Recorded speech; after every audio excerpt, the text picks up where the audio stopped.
Gloire à Dieu. C'est pourquoi Dieu, venant maintenant prendre cette forme humaine, est venu maintenant accomplir ce qu'on appelait l'œuvre de la croix. La croix, ce n'est pas ce bois, mais la croix, c'est cette vie qui incarnait le Seigneur Jésus-Christ.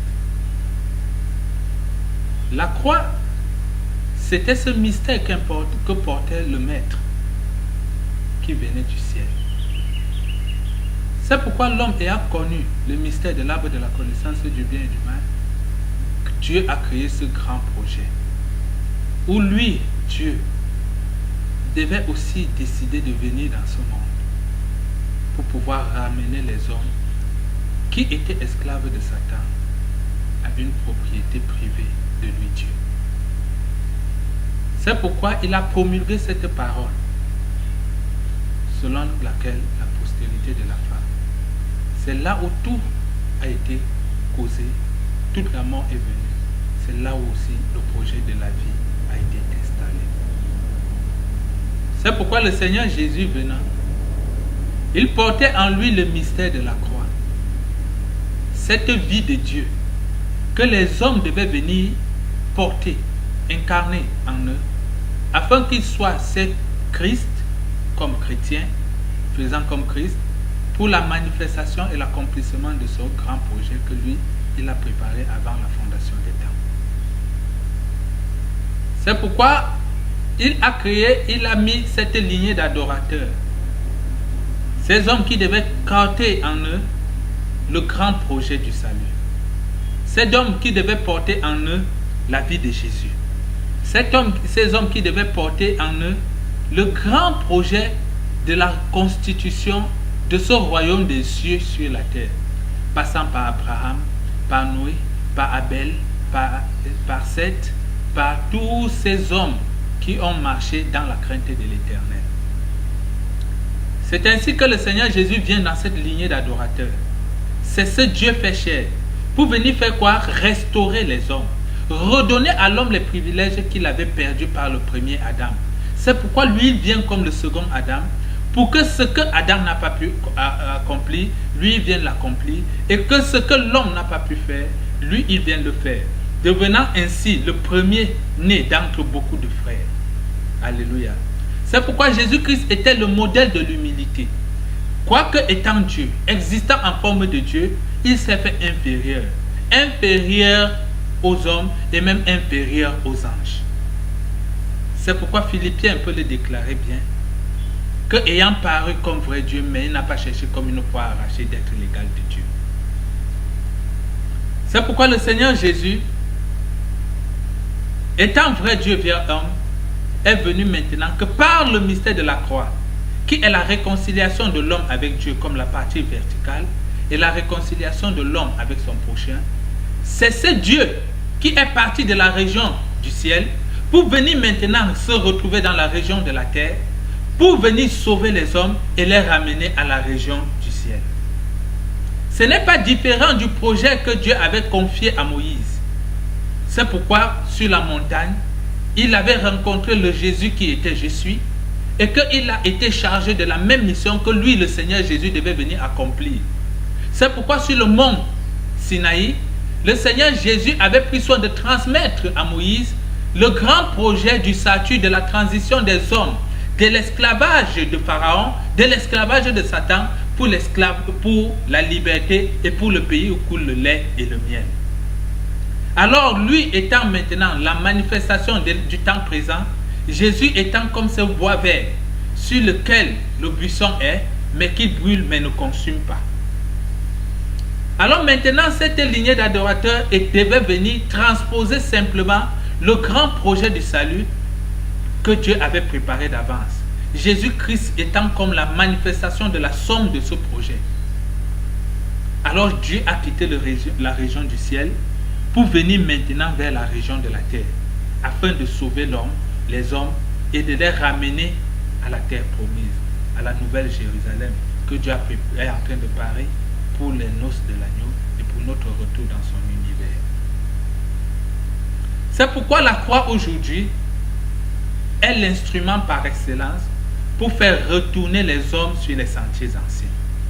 La croix est maintenant non pas les crucifixes que nous voyons les hommes porter, non pas tout ce qu'on peut ériger dans les grosses cathédrales, non pas tout ce qui peut être maintenant, on les tatoue sur les corps, on les crosse sur les chaînes, on les met partout, comme disant que ok, ça c'est la signe de ma part de mystère de la croix. Non, la croix n'est pas un bois, ce n'est pas un élément physique. La croix c'est un mystère, c'est une vie, c'est un mystère qu'un homme doit porter en lui, afin que la vie de Dieu soit en lui, il puisse manifester aussi Dieu dans sa plénitude.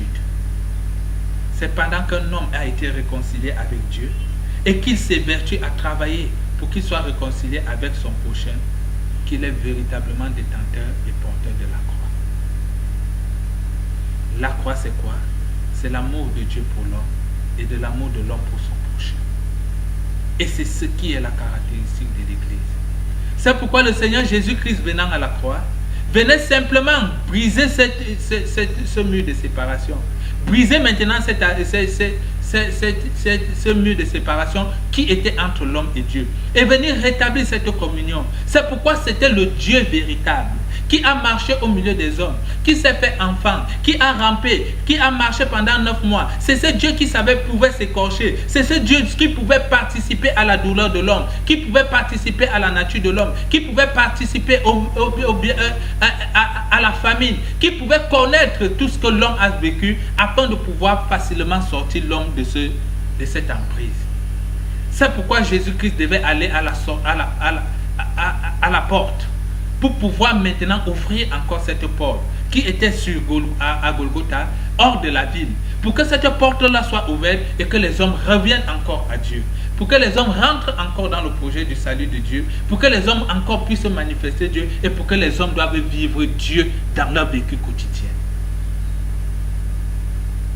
C'est pourquoi le Seigneur Jésus a accepté l'humiliation, a accepté d'être flagellé, a accepté d'être insulté. On a craché sur lui. Le châtiment qui te donne la paix est retombé sur lui. C'est pourquoi c'est par ses meurtrissures que nous avons été guéris. Il était l'homme de douleur, habitué à la souffrance, errant comme une plante qui pousse d'une terre desséchée. Oui, c'était le Maître. C'était le Seigneur Jésus qui venait ainsi inaugurer un chemin nouveau, selon Hébreu. Inaugurer un chemin nouveau par lequel les hommes devaient maintenant retourner à leur position d'antan. C'est pourquoi en ce jour encore, Jésus-Christ venant à la croix, venait maintenant créer ce chemin, créer ce passage par lequel les hommes devaient rentrer dans leur position d'antan et que Dieu pouvait maintenant retrouver l'image à la ressemblance de Dieu. C'est pourquoi Christ est allé à la croix. Il a accepté cette nature. Il a accepté maintenant payer la rançon. La rançon qui te donne la vie. La rançon qui te donne la paix. Il a tout accompli à la croix. C'est pourquoi il a dit, Père, tout est accompli. Pardonne-leur car ils ne savent pas ce qu'ils font. À la croix, Christ a déclaré d'une manière solennelle, comme cette parole parlée, comme cette parole inauditive qui est maintenant parlée. Parce que les hommes avaient connu cette parole inauditive au jardin d'Éden. Alors, tant que les hommes écoutaient cette parole inauditive, il a fallu que cette parole soit parlée pour que maintenant le verbe soit conjugué et que les hommes puissent maintenant vivre le verbe. Alléluia. Pour que les hommes puissent vivre le verbe.